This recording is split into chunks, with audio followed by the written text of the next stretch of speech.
Will the Committee of Supply please come to order?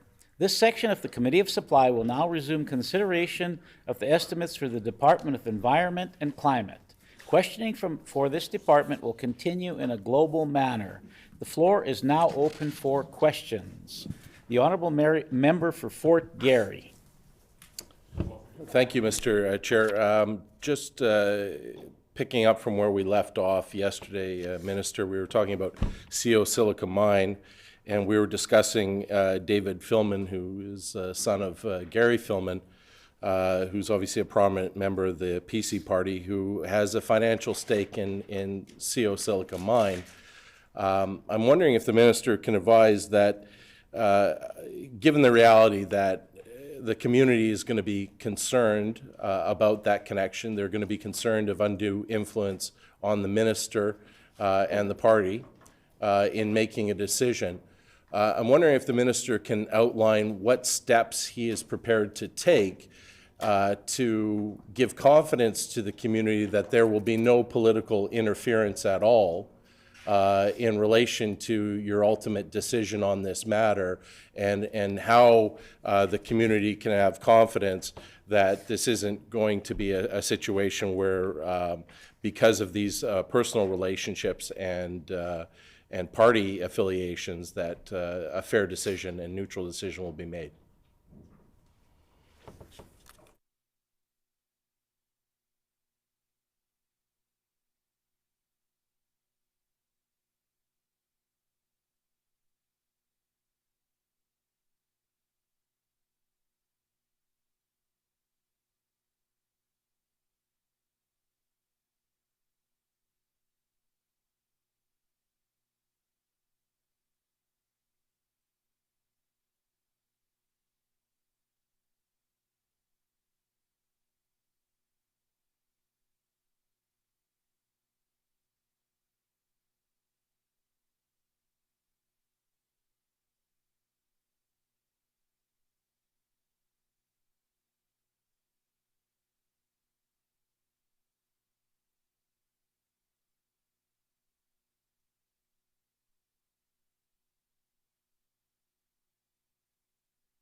The Honourable Minister of Environment and Climate.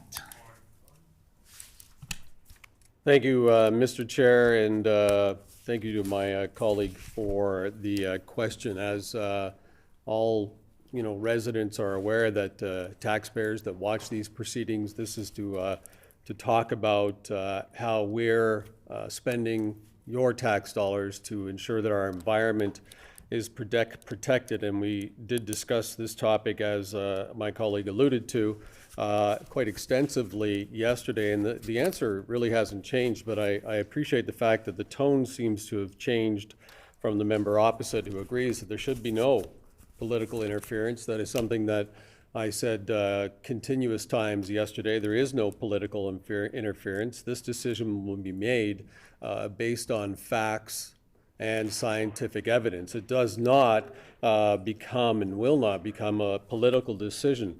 And in fact, I'm a little concerned, and I want to take a moment to apologize to all the staff that work in the Climate and Environment Department, because to suggest that civil servants are experts, those that are educated and working for the people of Manitoba and the government of Manitoba, could be influenced by any political angle whatsoever is somewhat insulting to our staff who have dedicated themselves to this profession and have work or continue to work daily and diligently to ensure the safety of all Manitobans. This is why our government felt it was necessary, after listening to your concerns as residents, to send this to the Clean Environment Commission, an independent body that we know members opposite in the NDP ignored in 2003 when the Clean Environment Committee said a new North End treatment plant had to be built immediately. That was in 2003, and it would have cost less than $300,000 at that time. I'm here to ensure that we are on top of issues like this and that we don't ignore the facts, that we don't ignore the experts of the Clean Environment Commission, and that we allow the educated staff to make the decisions that they're paid to make by your tax dollars. This is not and will not be a political decision. The honourable member for Fort Garry. When you threaten the clean water supply of the community, you threaten that community. And there is a lot of concern and unease in southeastern Manitoba about the safety and future of their water supply. You now add this element that a prominent member of the PC party has a direct financial stake in this project, and the concern that their connection to the minister and his party will unduly influence the decision. There is obviously great concerns in the community about this project, and they want to know that it truly will be a fair, independent decision which will be absent of politics. It should, again, be very simple for the minister to answer this question and not avoid it. What steps is he going to put in place so that the people of Vivian, Manitoba can be assured that they are going to get an independent decision free of politics from this minister?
The Honorable Minister of Environment and Climate. Thank you, Mr. Chair. I'm sure that my colleague across the floor wasn't suggesting that we're threatening the people of Vivian, Manitoba. And he was making, trying to make some kind of correlation between what he was asking and the statement he was making. But listen, it's very important that people understand and that we as elected officials understand. People are tired of misleading and statements and insinuations. And I've been talking to people on the street, and they're telling me that they're tired of that they want facts, that they want to know what's being done for them. They pay a lot of money for all of us to sit here. They want the government to be accountable for how we spend our money and how we protect their environment. And I think it's very clear that this government takes the protection of the environment very seriously. I can speak from my own personal experience as a city councillor, where I fought alongside my friend and colleague and a strong NDP supporter to reduce the phosphorus coming from the North End treatment plant going into Lake Winnipeg. And he and I worked together on that, which is exactly what taxpayers want from elected officials. They want to see us take these issues seriously and get work done. And I can assure the people of Vivian, Manitoba, that the fears and insinuations have no basis, that in fact the Clean Environment Commission has done their part. They will bring back their information. The decision will be based solely on scientific evidence. There's no basis for the line of insinuations pretending to be in the form of a question. Another bit of evidence on that is, some of the work that you can count on is what this government has done for orphaned and abandoned mines. Many years ago, when the NDP were the government of the day, they ignored the abandoned mines. They ignored what was happening in much of our province and just left them there to become safety and environmental risks. Something in this budget that you should be learning about is that we're investing over $50 million to clean up orphaned and abandoned mines that were left, ignored, and untouched by the members opposite, the previous NDP. They ignored that, and we've had to take steps to ensure the safety of Manitobans, which is very important to me and to this government, because it's the environment created around where mines are left is in danger. And when they're ignored, as they were for decades, it created more and more problems for drinking water, for our recreational waters, and for our forest, and for people living in the area. That's why I'll note again, because this is what this is about, estimates are about the money we're spending. We're investing $50.7 million, and we've already had success by mitigating two major orphaned and abandoned mines that were left by the previous government, that were ignored by the previous government, that no one wanted to pay attention to, even though the experts were saying work had to get done. We've taken those steps. The Rutan mine was completed.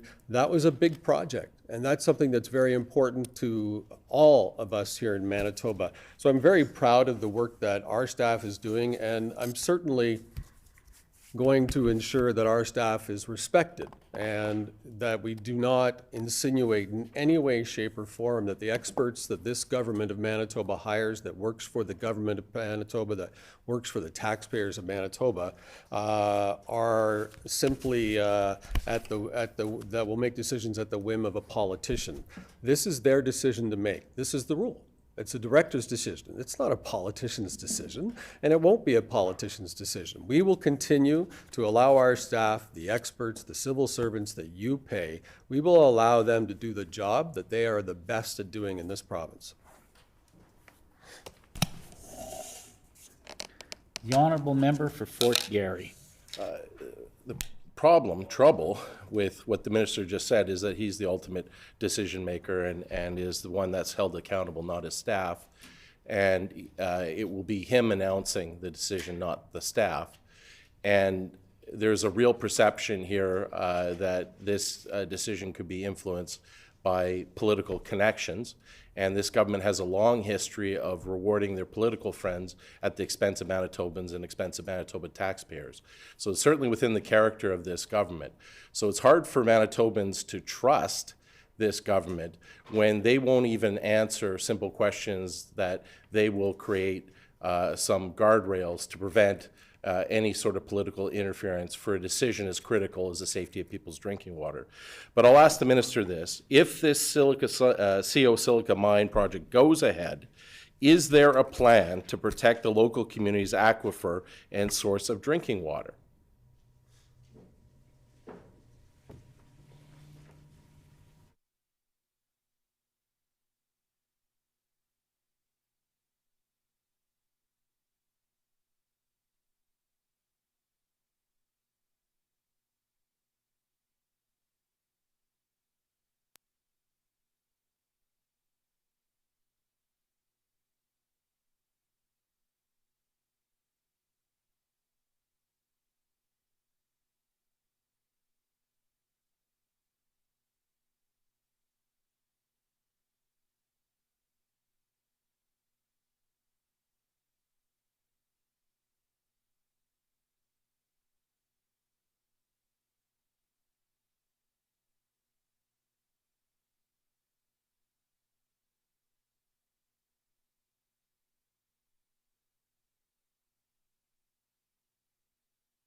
The Honorable Minister of Environment and Climate.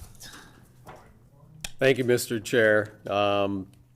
You know, when we look back at the work that this Department of Environment and Climate has been doing for Manitobans, I'm very proud of what they've accomplished. And in the past year, the Environment and Climate Department has rescinded 15 boil water advisories that were in effect.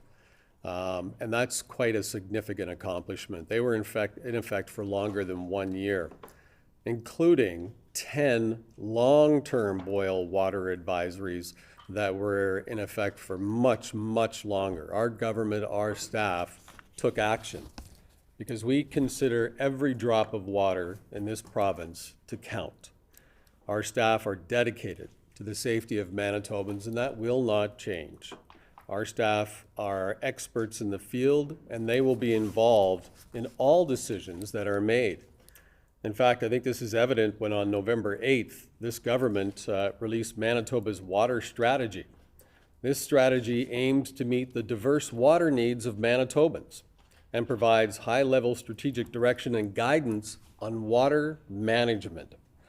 This will be for the coming decades and beyond, because that's what's important, that we listen to the experts and we have the experts put together a plan. You may recall that when the members opposite were in power, the NDP, Lake Winnipeg, Lake Manitoba, and Lake Winnipegosis fisheries were declared the worst managed. Let me repeat that. The worst managed in the world. That's not North America, that's not Canada, that's the world by Seafood Watch. And Lake Winnipeg, one of our most precious bodies of water, under the NDP, was declared the most threatened freshwater lake in the world. Our water management strategy is long overdue, something that the previous governments ignored again, that they didn't take seriously. Throughout the strategy development, hundreds of Manitobans were engaged from the community. Organizations were engaged, agencies, businesses, and we all discussed water management challenges, issues, priorities, and needs. That's what you want from your government.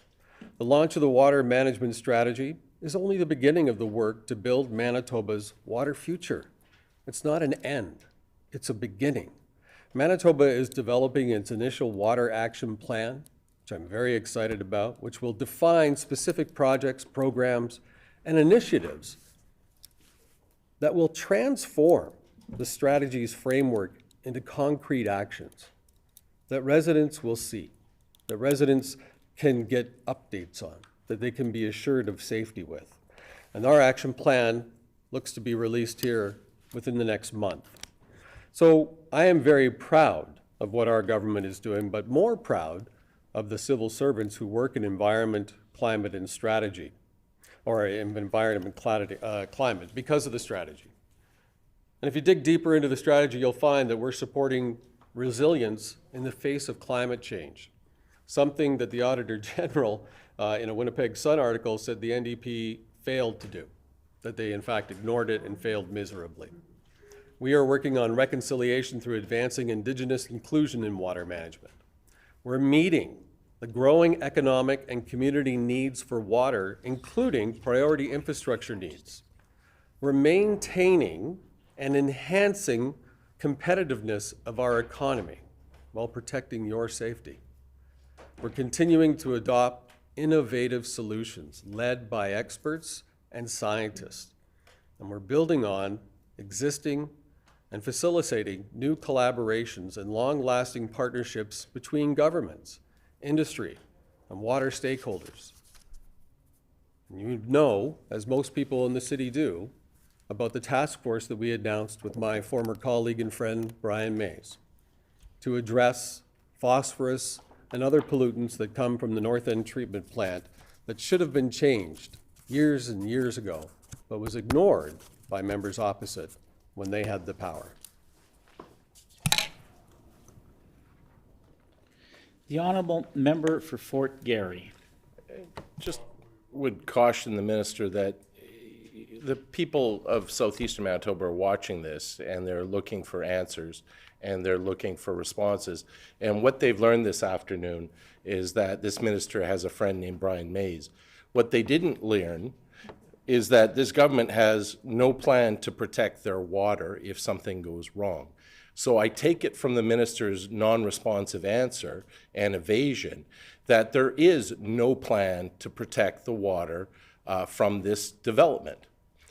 So I'll ask the minister this question: is there a plan to manage the potential health risks of breathing in silica dust?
Minister of Environment and Climate.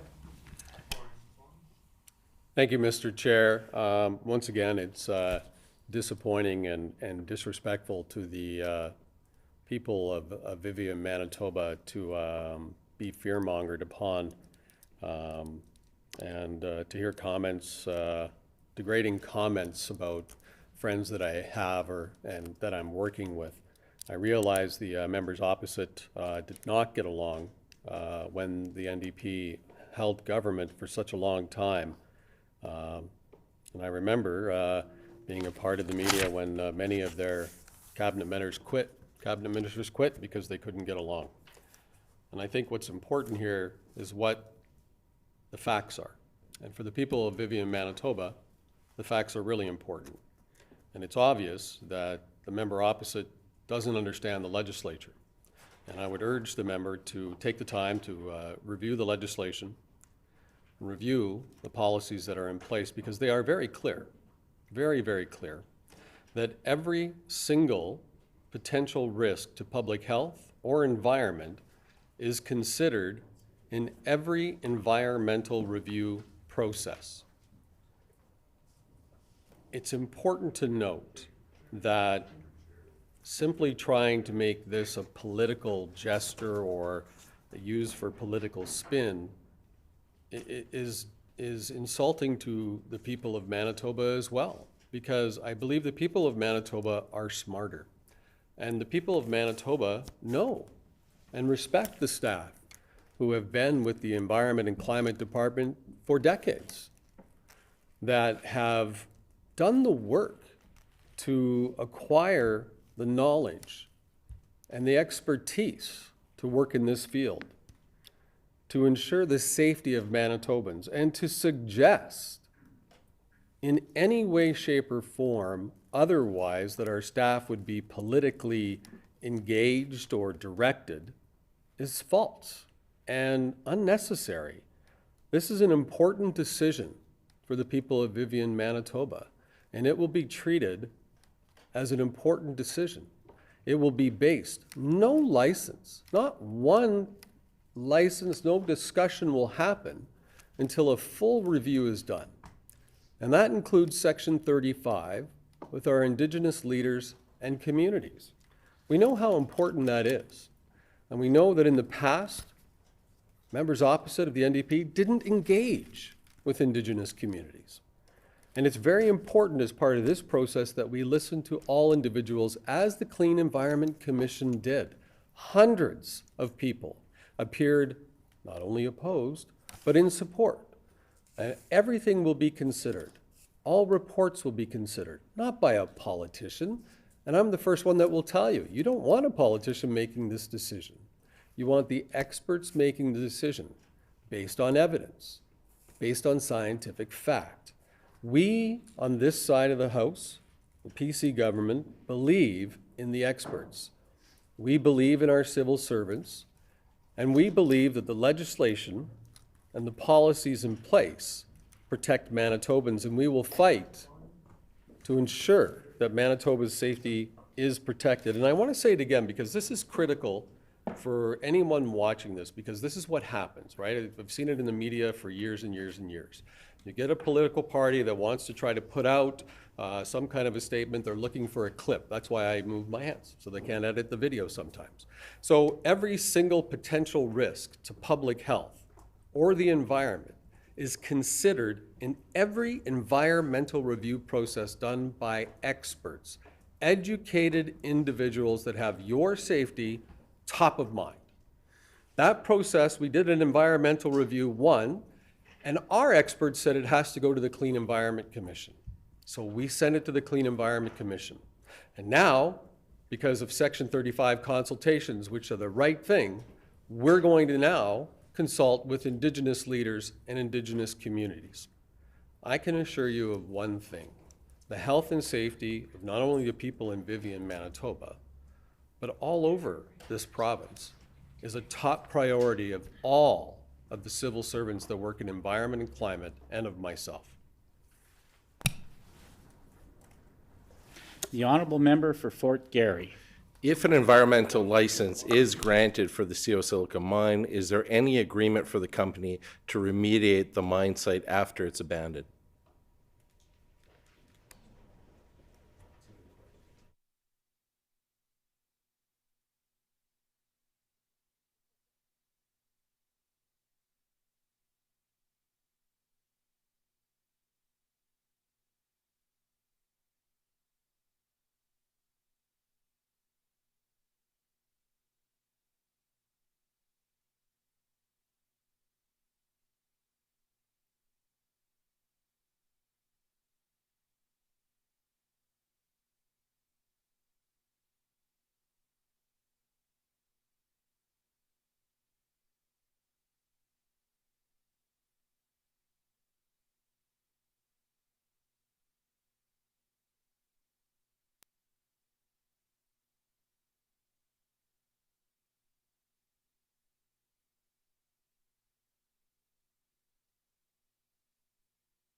The Honorable Minister of Environment and Climate.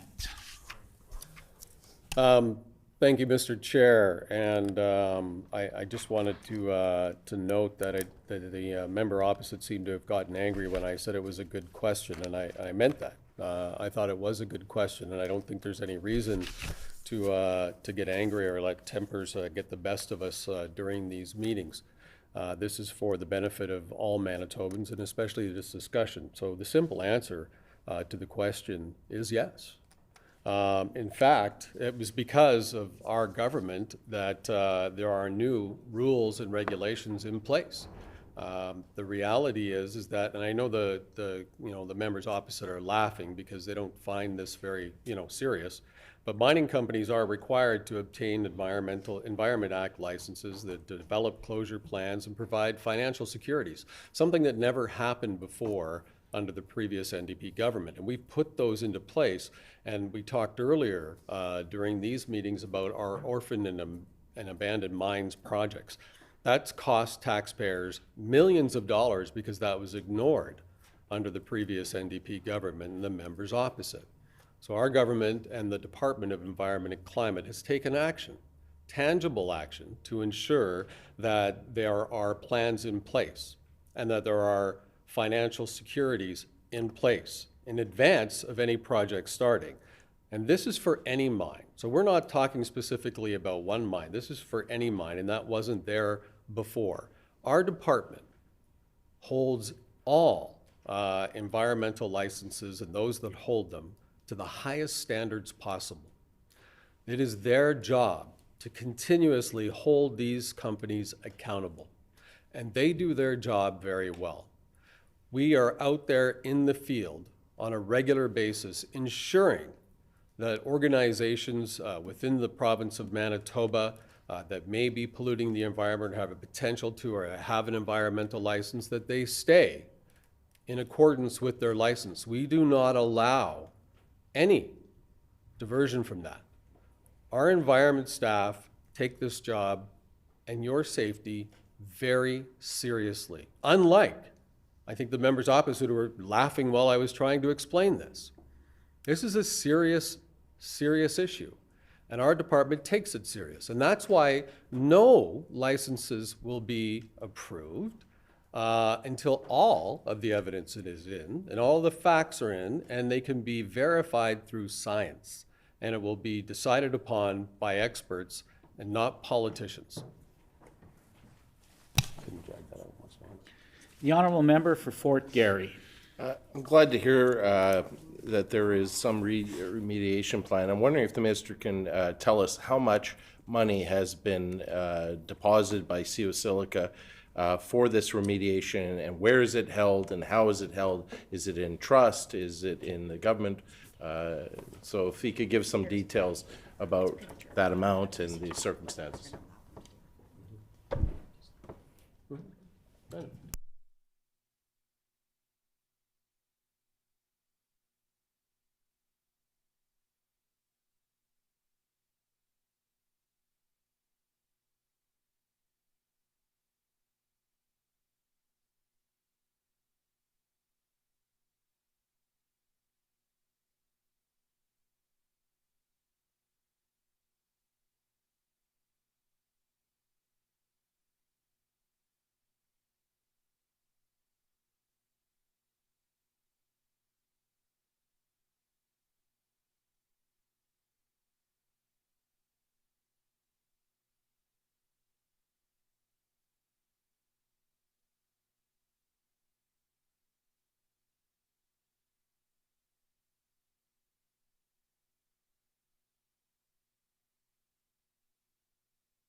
The Honorable Minister of Environment and Climate.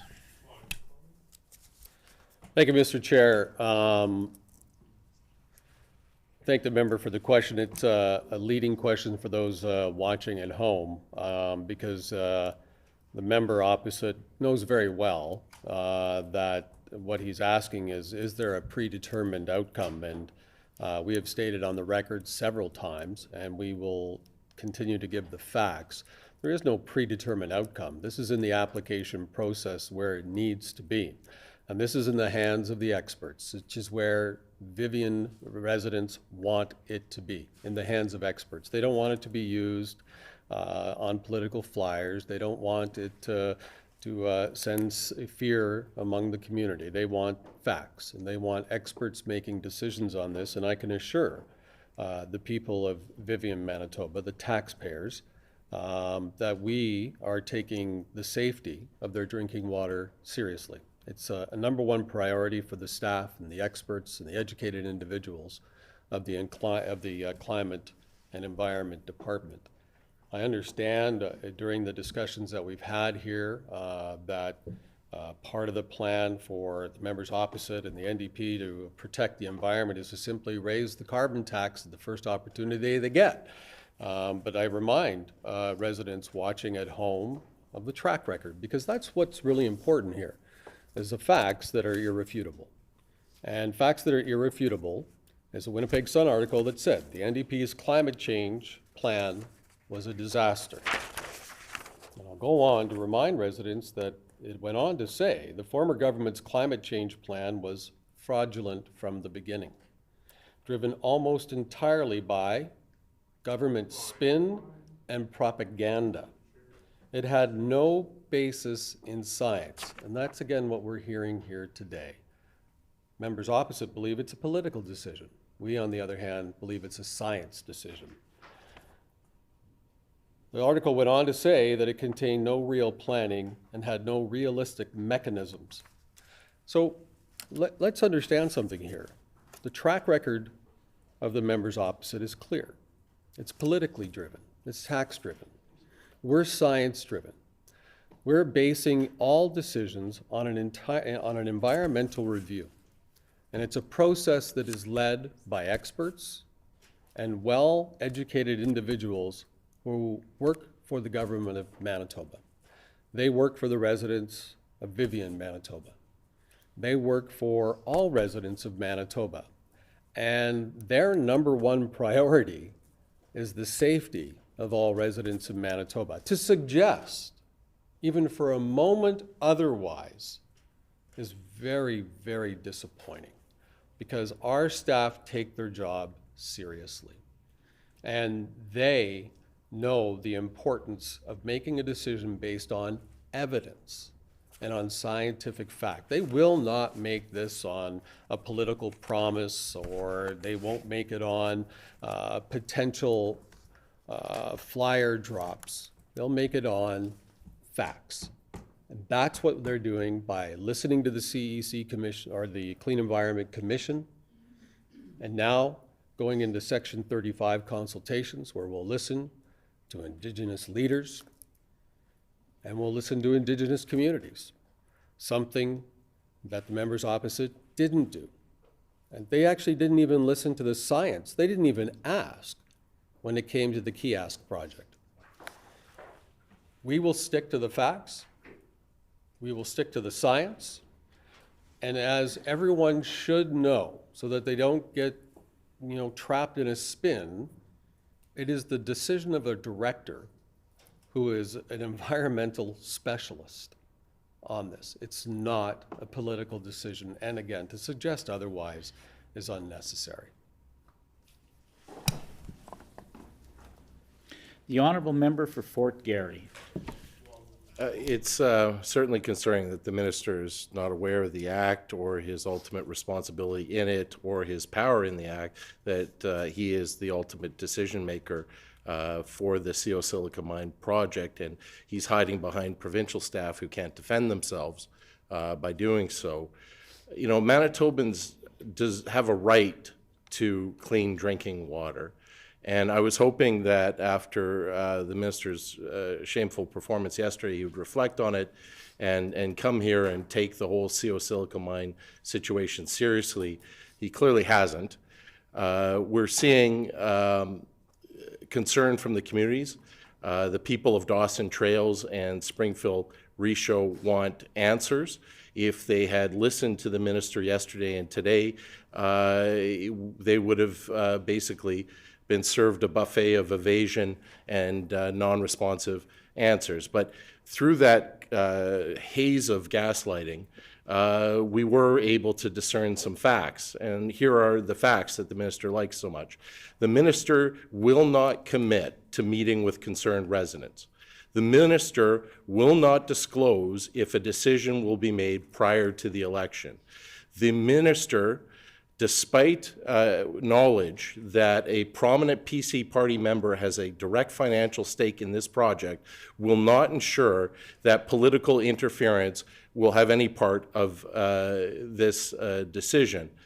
The minister has no plan to protect the community's drinking water. The minister has no plan to protect the community from adverse effects of silica dust. And the minister couldn't even confirm that there's sufficient money in trust for cleanup and remediation of this site. Now, I've asked the minister a number of times that people are scared. People are scared of losing their life savings, that if that water gets contaminated, their life, their property, where all their wealth is, can get reduced to zero in value. They are scared that they will not be able to bathe their children in this water. They are scared that they will not be able to cook their family's meal with this water. This minister has the power today. He has the power to release a statement to the community guaranteeing that no matter what will happen, he will ensure that that community has safe drinking water. Will today.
The Honorable Minister of Environment and Climate.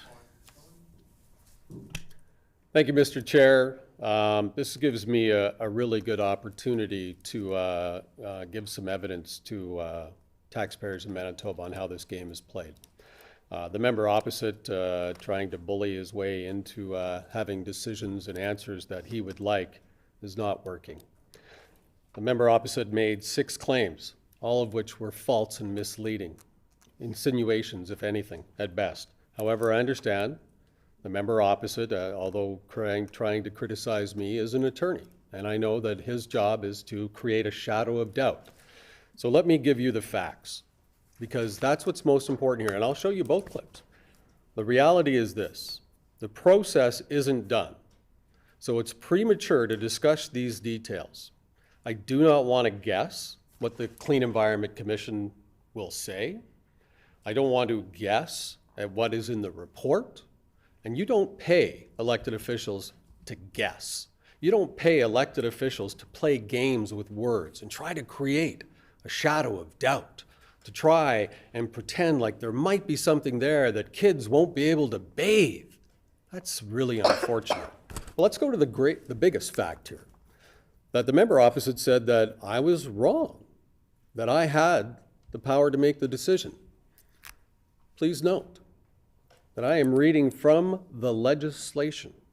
The CO Silica mine is a Class 2 development, and upon receipt, this is section 1111, upon receipt of a proposal for a Class 2 development under subsection 1 or 6, the director shall deal with the proposal in accordance with subsections 8, 9, and 10, and shall, A, issue a license to the proponent with such specific specifications, limits, terms, and conditions, or with a requirement for such modifications as the director deems necessary to ensure efficient environmental management, or B, and again, this is the false statement that I am correcting. This is from the legislature. B, refuse to issue. This is the director. B, refuse to issue the license and thereby prohibit the construction, alteration, operation, or implementation of the development. That is a fact from the legislation. That is irrefutable. We're not playing games with your health, and we won't play games. We're not going to try to create a shadow of doubt and tell you all these scary things that are not real. That is unnecessary. Governments waste enough time playing politics. This is a decision that I can assure all Manitobans, like every decision that comes forward, will be made by experts. It will be made by those who are educated in the field, that have experience in the field, that take your health and safety as a priority, because obviously politicians take it very lightly. It's a game, and it shouldn't be a game. And I respect all of the civil servants, the public servants that work in the Environment and Climate Department and all departments of government, because they are doing the job that needs to be done, the job that you pay them to do. And thank goodness for these individuals, because if you're watching today, you'll see that we just, as politicians, we're just trying to create a false narrative and put fear into everybody, including bathing. Unnecessary. And really, the member opposite should apologize to the people of Vivian, Manitoba, and more specifically to the staff of the public servants, because they are doing their job. They are working for Manitobans, and they are protecting Manitobans. And to suggest otherwise, well, it's just a silly game of trying to create a shadow of doubt.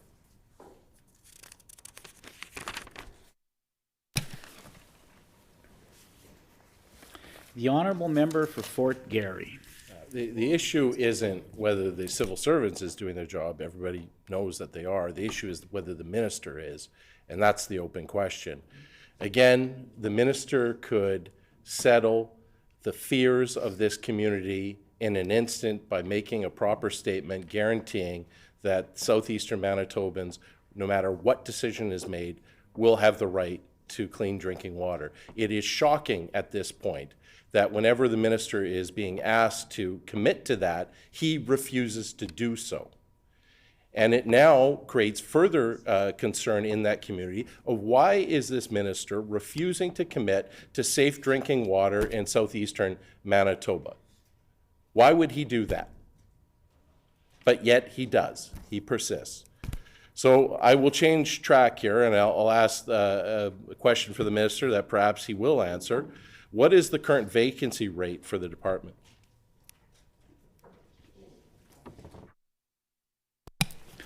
The Honorable Minister of Environment and Climate.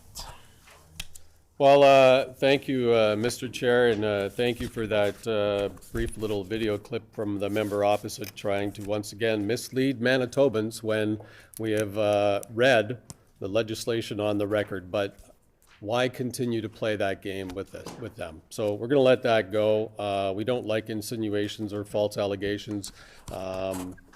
And I will continue to defend the department on those. But if the member opposite could be specific when he says, what's the vacancies in a department? I know that this is new, maybe to the members opposite, but a business and the Environment Climate Department has several departments, so maybe they could be specific on what department they're actually talking about or what they're trying to get information on, because that's how we answer questions. We need specific questions, not allegations, not insinuations, not misleading statements. We need a question, and we can answer that question, but it can't be a generic question because we certainly don't want to give the taxpayers of Manitoba generalities in our statements, because we had that for 17 years under the NDP. Generalities, we won't raise the PST, we raised the PST. We've heard from the NDP here during these hearings over the last couple of days. What you can get from this is A, the members opposite never opened the budget book for climate and environment because they haven't asked a budget question yet. Number two, that it's obvious they just want to raise the carbon tax because they believe, like the NDP Liberal Coalition at the federal level, that how we solve the environment problems is by costing Manitobans more and more money every day. Let's continue to raise the price of gas, and maybe, just maybe, that will save the environment. So I would like the member opposite to be very clear on what department they are looking for our vacancy rates in. The Honorable Member for Fort Garry. I really don't believe that this minister is that obtuse. He knows exactly what the question is. He just simply doesn't want to answer it. So can the minister provide a breakdown of what is, for the entire department, vacancy rate? What is the percentage, how many FTEs there are, and if he wishes to break it down by subgrouping, oh, that would be lovely.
The Honorable Minister of Environment and Climate. Thank you, Mr. Chair, and thank you to my colleague for the question. And again, I think we can be professional when we make our comments. We don't have to get angry or try to make rude comments. I would hope that we could maintain a certain level of professionalism here. I'm not sure if the member has the budget books in front of them, but page 32, 33, and 34 very clearly outline the staff makeup of environment and climate. And again, that's why these meetings are held, so that we can have a discussion about that and research what's in the budget book and hold the government accountable, which I believe is very important. So let me provide the facts. Because again, it's important for Manitobans to get the facts and not spin or innuendo. We have over 337 staff. Our vacancy rate is quite low, actually. It's under 19%, which when you look at the national average of corporations and other industries, or industries and governments, it's actually quite low. But let's talk about where those are, because that's what's important. So our executive support is down by 2 right now.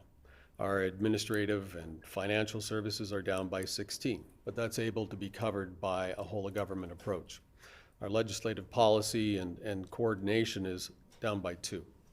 Our environmental compliance is down by 11. No, it's not a wholly. I mean, what's going to happen is the member opposite is going to try to scare you with that number when we have a large amount of staff there. So 11 is a very small percentage. So don't be swayed by again, some allegations. That's very small. Environmental approvals is very small, under 10%. Environmental programs and remediations, very small. Office of Drinking Water is only down by 2. Again, these are small numbers when you compare them to the reality of what's happening in corporations and an industry across Canada. It's happening in governments. You have governments pilching from other governments trying to get staff because there is a shortage of skilled labor. And we don't have that problem. I'm very proud of our numbers because it falls below the national average. And that's something very important to keep in mind, because the next line of questioning will take you down a different path. And I want to be clear that we're under 19%, which is under the national average, and allows us to function quite well, and allows our experts to function within their capacities. The Honorable Member for Fort Garry. If the compliance section was fully staffed, how many positions are there that you say that 11 are vacant?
The Honorable Minister of Environment and Climate.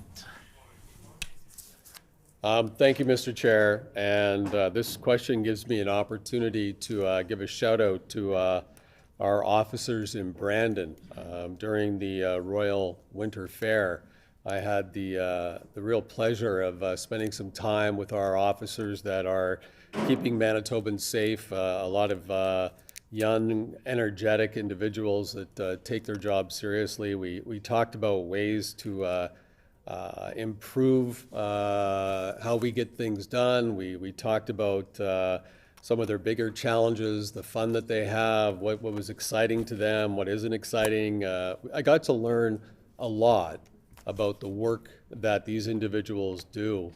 And I want to give them a shout out because not a lot of people understand that our field inspection officers get the job done year after year after year. And I want to thank them for that. And I want to recognize that our government took the time to introduce a day for Environment Officers Day in June to recognize the incredible work that our environment officers do on a daily basis. And the individuals that I met in Brandon were shining examples of the great work that's done by our officers, not only in the Westman area, but all across the province. I'm also very proud of the fact that we're on track for all field inspections. That last couple of years during COVID, which we know was a major strain on governments and organizations around the globe. This impacted everybody, and to pretend like it didn't happen is just silly. But we were able to complete all field inspections. That's how great the staff at the environment are. That's how serious they take their job. All field inspections were completed during COVID. And I want to add, why is that such an important fact? Because during COVID, we had to call on our field inspectors to help with public safety. And they took on that responsibility while maintaining the requirements of their job that they take very seriously. And that's what I got from every individual that I talked to in the field. Now, the question was what percentage does it represent? We're down 7%. That is incredible. That's phenomenal. And why are we only down 7%? Well, because we respect our employees. We respect the work that they do. We've had employees and officers that have been with the government of Manitoba for over 20 years. Some that I met have been there for over 25 years. That is something that you don't find in a lot of organizations right now. That's the commitment, the dedication of these individuals, experts that take drinking water and our environment seriously. They don't get involved in this political arena. They focus on Manitobans, which is what we want them to do. So we're proud of the fact that it's 7% vacancy rate and that we're getting the job done, because that's key here. What's key here is that the job is getting done and nothing is getting missed. And we have to. We would be remiss if we didn't. We have to recognize the great work and thank all of our field inspectors and the management team. And I can tell you that it was one of those offices that I never wanted to leave. And I've toured offices for many organizations all across this country, newsrooms from coast to coast to coast. There was laughter in there. There was seriousness. They could talk about the issues, but they could also have a little bit of fun at work. And I was happy to see that. And I thank them for what they do on a daily basis.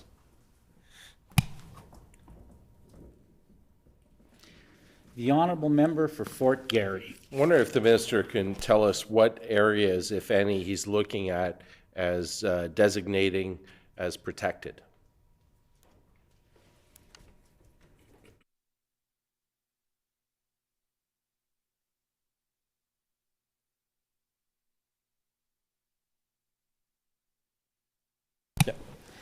The Honourable Minister of Environment and Climate. Thank you, Mr. Chair. I think my colleague has not done the research on this. Protected spaces fall under natural resources. That's not the environment and climate.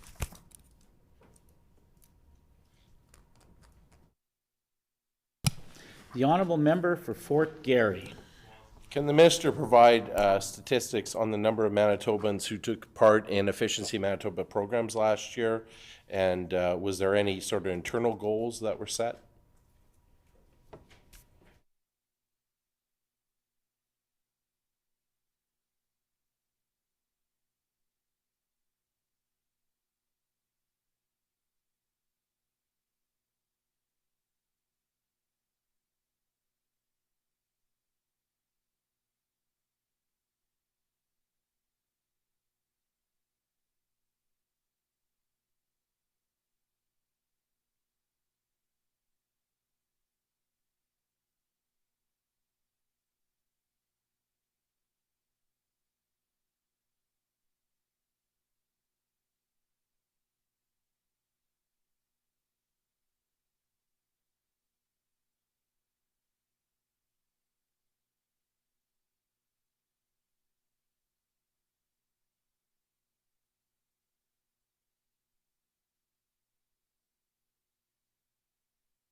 The Honorable Minister of Environment and Climate. Excuse me. Thank you, Mr. Chair. I think we should start with a little bit of history around Efficiency Manitoba. As many of my colleagues will recall, and most residents of Manitoba, it used to be called PowerSmart, and it fell under Manitoba Hydro's jurisdiction, which of course led many to believe that it wasn't transparent, that there was an issue with that. That was under our former colleagues, the NDP. The Public Utilities Board, of course, suggested appropriately that PowerSmart was in the wrong location and it needed to be more transparent, which is something that the PC government is working towards in all areas of government, is full transparency and accountability.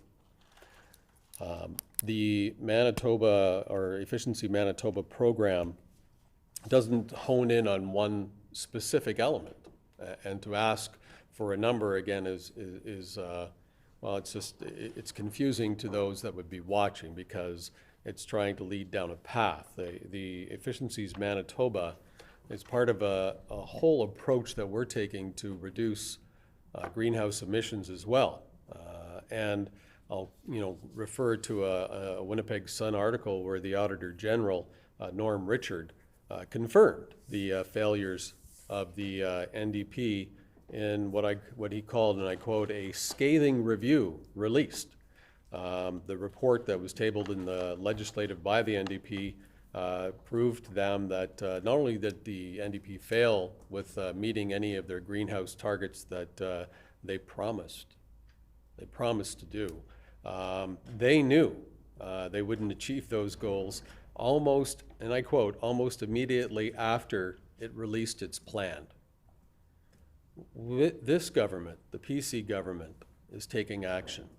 And Efficiency Manitoba will, as they always do, table an annual report that will provide numbers to the member opposite and to the public, open and transparent. This is what we want. We want to be open and transparent to all taxpayers, and that report will be tabled, as it always is, as I'm sure the member opposite well knows, that the annual reports are always tabled.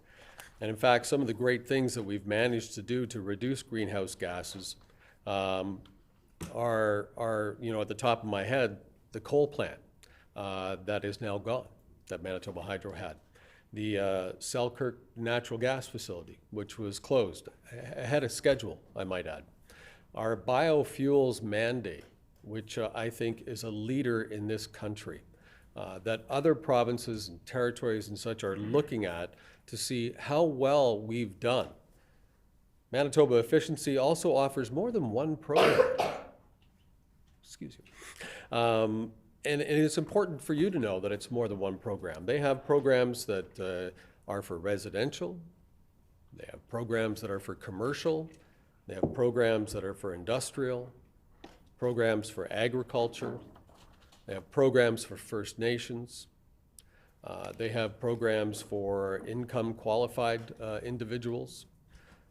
And that's the benefit of going outside and being more transparent, is that Manitoba Efficiency is able to provide facts and figures to all Manitobans. And again, as the member knows, the annual report will be tabled by the department.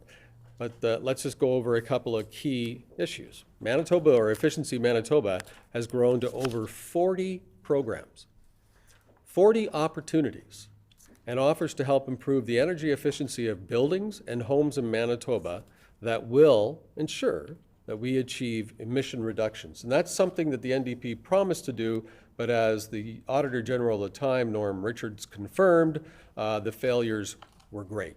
And they knew when they said they were going to reduce greenhouse gases that they couldn't. But they went ahead and didn't anyways. We're being transparent, and we will continue to be open and transparent and put programs forward that will reduce greenhouse gas emissions. The honourable member for Fort Garry. Does the minister think his department is doing enough to combat climate change?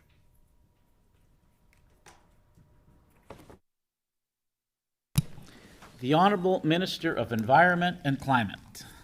Yes. The Honorable Member for Fort Garry. On page 20 of the estimates book, it says that funding for the 2023-2024 will again provide $1.5 million to promote green technology with Made in Manitoba innovations. Does the minister think that that's enough, given the magnitude of climate change and the urgent action that's needed?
The Honorable Minister of Environment and Climate.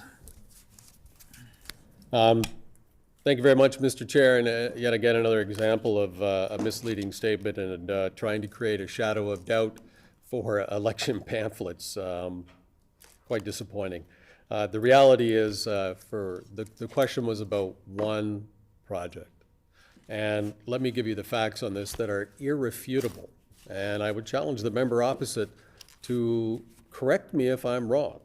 But the previous government under the NDP for this one project only budgeted $300,000. And when this government took over in 2016, it quickly doubled the investment into this one project. And then it's increased from there. So it went from 300,000 to 600,000, now it's 1.5 million. And it is just one of multiple projects. My colleague would like you to believe that that's all we're doing is $1.5 million. That's everything, that's our plan. And really what that means is that they're trying to lead you down to the path and justify their campaign, which is to increase the carbon tax on Manitobans so that you pay 5 cents more or maybe even greater than that on gasoline and other products. So that's what they're trying to lead this to. But this is one of several products and programs that we have ongoing right now. And of course, we will not, and we will fight against increasing your carbon tax as well as the PST. We just have to look at what's been done to reduce emissions. Let's look at what the NDP did. Nothing. In fact, we know that they put out a statement on reducing your greenhouse gas emissions. That was false. And we know from the Auditor General of the time that it was false. And that the headline from a newspaper article is NDP's climate change plan was a disaster. That's pretty bold words in a newspaper headline, and I can tell you that as a former newspaper executive and somebody who's worked in the media for a long time. That's a bold statement to make in a headline. NDP's climate change plan was a disaster. So what the member's trying to do is bring out one program when we have multiple programs that's happening. In fact, let's talk about some of those. The efficient trucking program will reduce cumulative greenhouse gas emissions by approximately 121,000 tons by 2030. That's 121,000 tons more than the NDP ever did when they were in government. Manitoba increased the renewable fuel content by 10% in gasoline and 5% in diesel, reducing emissions by close to 500,000 tons annually. Let's go back. What did the NDP do to reduce greenhouse gas emissions? They put forward a plan they knew was not achievable and did nothing. The headline again in a newspaper after an interview with the Auditor General of the day, the NDP's climate change plan was a disaster. Our climate change saw closing of Manitoba Hydro's last coal-fired generating unit. And I'm reading from this because I want you to have the facts. And we also closed natural gas units in Selkirk ahead of schedule. And it's resulted in reducing emissions by over 56,000 tons. So we're almost at over 700,000 tons reduced in just 3 projects. Member opposite wanted to talk about one. Manitoba is also implementing soil, crops, and livestock beneficial management practices along with improved waste diversion activities. Couple that with all the programs. You heard me mention it earlier, and I don't think the member opposite will bring it up, that there's over 40 programs available with Efficiency Manitoba to help reduce greenhouse gas emissions in the province of Manitoba. Look, it is no secret that Manitoba is uniquely positioned as the leader in the green transition, that we are a leader in the green economy. Over 99.6% of our energy is clean. We're one of the only people that can say that. What does the member opposite want to do? Well, they're promising to raise your carbon tax and your PST. We won't do that. The honourable member for Fort Garry. I'll remind the minister that this is in fact his carbon tax. This is the PC Liberal carbon tax, that he has the power to impose and change it tomorrow if he wishes. But he doesn't, because he actually likes this. It's his carbon tax. It's the PC Liberal carbon tax, which goes up every year. So, in fact, it is this minister and this government that is raising the carbon tax on Manitobans. So, you know, when we talk about facts, those are the facts. But, Minister, when the question was whether or not 1.5 million to promote green technology in Manitoba was enough, and this minister clearly believes that it is. And he, obviously from his comments, he thinks that's enough money. But to put some perspective in this, the province announced up to $5.5 million to host the Grey Cup. Yet this funding to promote green technology with Made Manitoba Innovations was only $1.5 million budgeted this year. This is the biggest threat of a generation to our community. And why does the minister not treat it accordingly? Why does he think 1.5 million is enough for green technology?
The Honorable Minister of Environment and Climate. Thank you, Mr. Chair. And for those watching at home, this is not a reality show. The member opposite, for some reason, is trying to now convince Manitobans that there's a PC Liberal coalition in Ottawa. And I don't know how in tune with politics on a national level all of us are, but we should be, and know that it's actually an NDP led coalition with the Liberals that have put in the carbon tax. In fact, it was our government that gave a carbon tax rebate, and it is shocking to me that we would think so little of the intelligence of Manitobans to make up such false allegations. And once again, to bring up a false and misleading statement of $1.5 million in green tech. Everybody knows there's much more than that. We know that there's $66.7 million for green initiatives in the province of Manitoba. How much more is that than the NDP government had? $66.7 million more, because they had nothing, because their plan wasn't real. We've seen it, it's in the media, we've seen it from the Auditor General. It was a fake plan. And everything we hear is fake. The fact that there's a PC Liberal coalition, Trudeau, can you imagine Trudeau and Poilievre having a coalition on carbon tax? Please, why is that even being talked about here? That is ridiculous when we're here spending hundreds of thousands of your dollars to review the budget. The initiatives are in place. Now, I noticed that my colleague waited until Abhi Khan left the room to bring up the fact that he doesn't like the Grey Cup, and we shouldn't be supporting it. Order. Yep, When my apologies, yep. When referring to somebody here, they must be referred to by their constituency or their title. Yep. The Honorable Minister of Environment and Climate. And I will apologize for that, still learning some of the idiosyncrasies of provincial politics. But let me talk about some of the great things that are being done. First and foremost, Manitobans should know that you have 99.6% of your energy is clean. I challenge you to go to other provinces that have NDP governments and see if they can match that. They can't. Manitoba, we've introduced some projects that include Manitoba Organic Alliance Incorporated. It's a nutrient budgeting tool to enhance the adoption of legume, I believe is how you pronounce that. Legume? Is it legume? Sorry, thank you. Fertilizers to reduce greenhouse gas emissions in agriculture. It was like $92,000. Carbon lock technologies, addressing methane emissions and nutrient loading through biosolids. Red River College, drain water, heat recovery system for commercial and institutional buildings. We have the Fort White Foundation for the bioswale and electric vehicle charging. We have charging stations happening throughout the province. Let's not forget the electric Tundra buggy. I could go on for hours about all of the programs that we are doing to reduce greenhouse emissions and the investments that we're making and the work that we're doing in collaboration.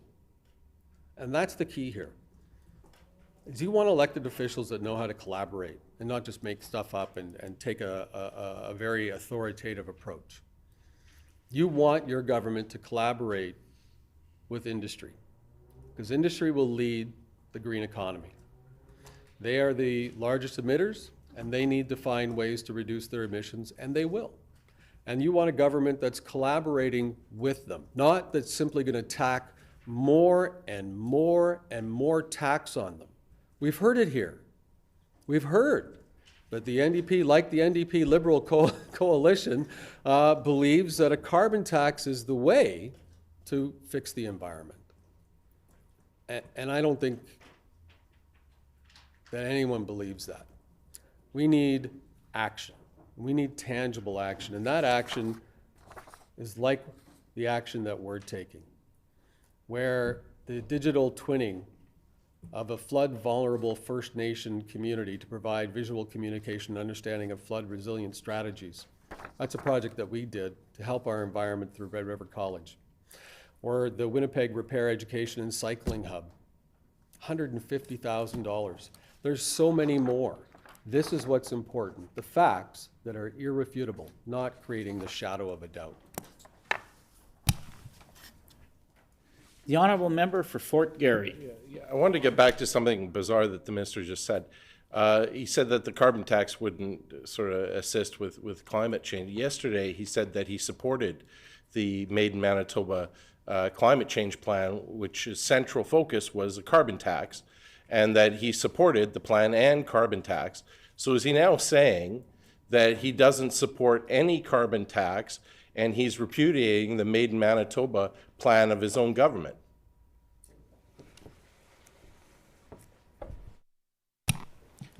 The Honourable Minister of Environment and Climate. Thank you, Mr. Chair. It's impossible to, and childish, to continue to answer false allegations, and I'm not going to do that. Let's give you some more facts, and again, they're irrefutable.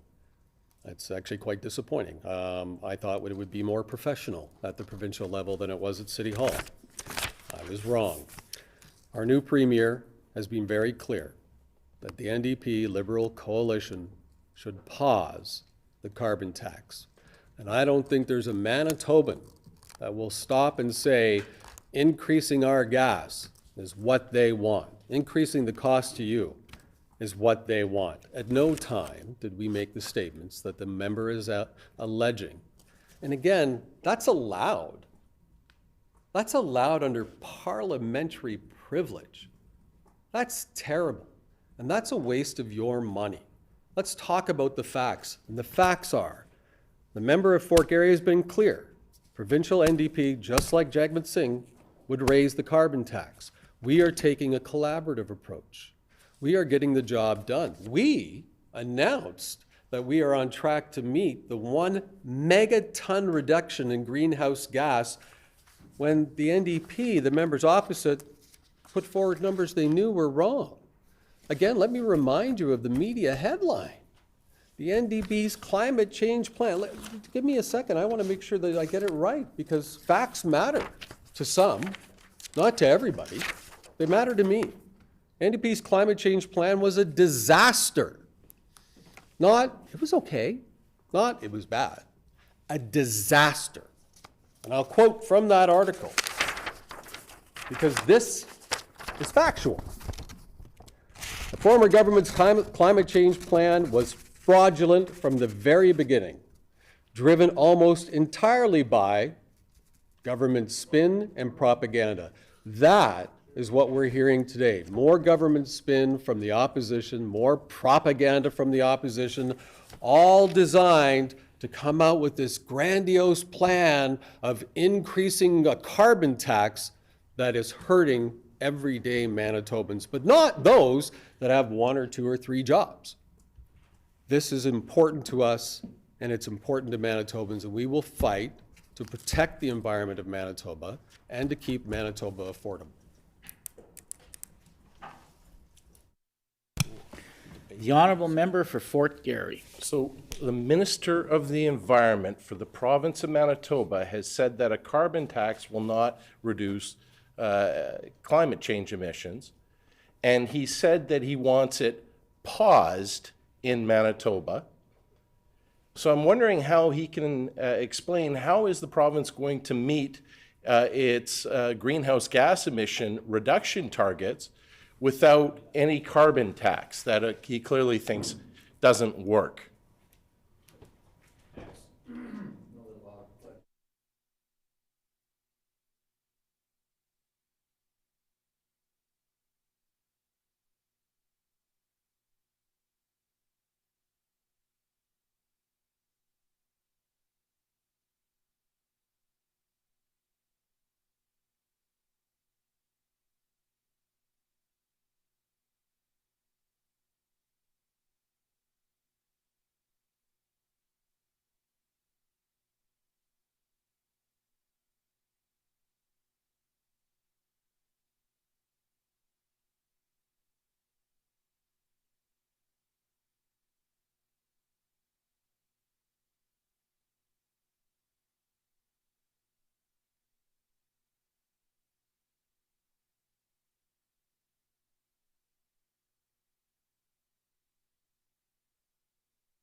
The Honorable Minister of Environment and Climate.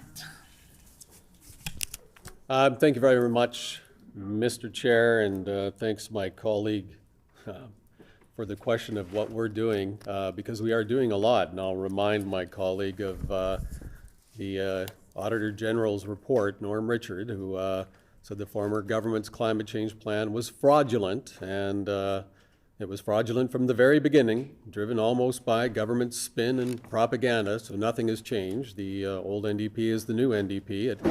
Again, we're basing this on taxes, not on science. They want to see your carbon tax rates go up. They want to see your groceries go up. They want to see your gas go up. They want to see everything go up, because that's how they would deal with things. But I, again, will quote the Auditor General in the media article that says, and I quote, "The government has done nothing to identify and plan for the risk and potential harm caused by climate change." We have taken action. And I'm proud to say that, as I've said on a number of occasions here, that we are on track to meet our very first carbon or greenhouse gas emissions reduction target. It's a real one, not a fake one, not one that the Auditor General said the government knew was unachievable, that they did nothing. Our target, and here's where the facts really matter, and that's why when you're electing officials, you want to make sure that they have all of the information around them. Because our targets are set by an independent body. We didn't make them up going into an election. We don't just say we can do something and know that we're not going to. These targets were set by an independent body of experts. And we are on track to meet the first reduction target of one megaton of greenhouse gas emissions. And we have a new target that was put in place, not by the government, by a panel, an independent body of experts. And we put programs in place, unlike, and I'll refer back to the facts that are irrefutable, what the Auditor General of the time said, Norm Richards.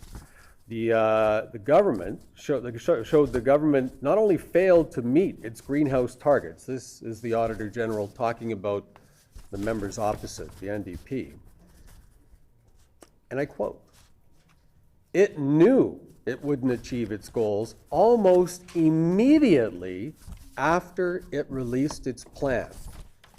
There's a fact. It's in black and white, covered by the media, said by the Auditor General, Norm Richard. The other fact is our government will achieve its first greenhouse gas emission target of 1 megaton that was set by an independent body of experts. So if the member opposite wants to start talking about, oh, this climate minister, and again, playing that game, let's just look at the facts. The former NDP government made up. They simply made up what their greenhouse target reduction would be, and they did nothing to achieve it. And they didn't achieve it. Absolutely nothing. And they knew in 2009 that they wouldn't. And the report came out in 2012. Our government went to independent body.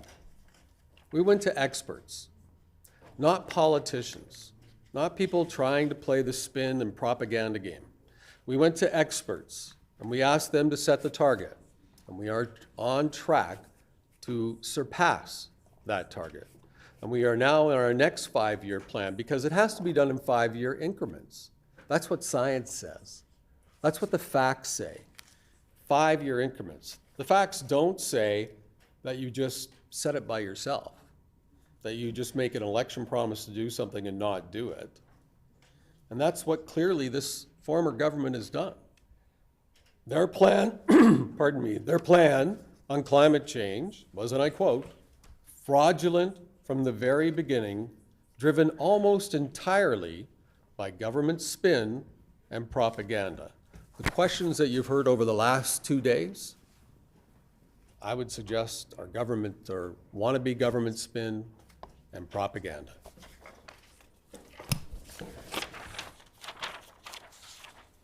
The Honourable Member for Fort Garry. No further questions, Mr. Chair. Okay. Hearing no further questions.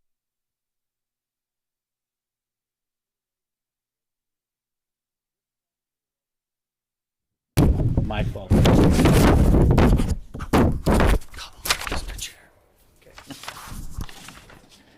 Hearing no further questions, we will now proceed to consideration of the resolutions.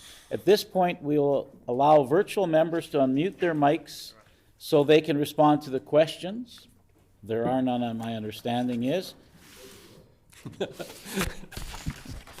Resolution 12.2, resolve that there be granted to His Majesty a sum not exceeding $21,558,000 for environment and climate, environmental stewardship for the fiscal year ending March 31st, 2024. Shall the resolution pass? Agreed, passed. The resolution is accordingly passed.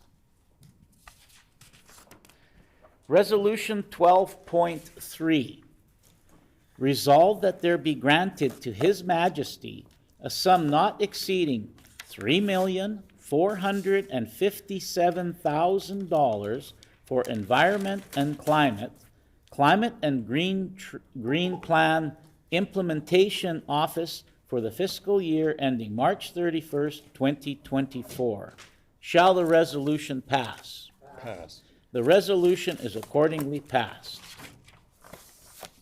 Resolution 12.4, resolve that there be granted to His Majesty a sum not exceeding $19,964,000 for environment and climate, water stewardship for the fiscal year ending March 31st, 2024.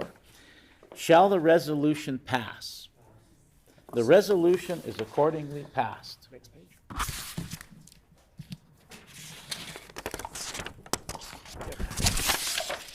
The last item to be considered for these estimates is item 1 brackets A, the minister's salary contained in Resolution 12.1. At this point, we request that the minister's staff leave the table for the consideration of this last item.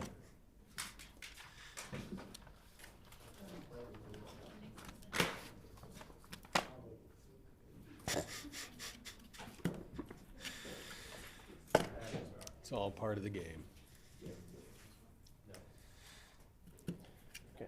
The floor is now open for questions. No questions? No questions? Resolve that Resolution 12.1, resolve that there be granted to His Majesty a sum not exceeding $9,568,000 for environmental and climate, finance, and shared services for the fiscal year ending March 31st, 2024. Shall the resolution pass? The resolution is accordingly passed. Okay, let's complete this. This completes the estimates of the Department for Environment and Climate. The hour being 4:58. The hour being 4:58, what is the will of the committee? Committee rise.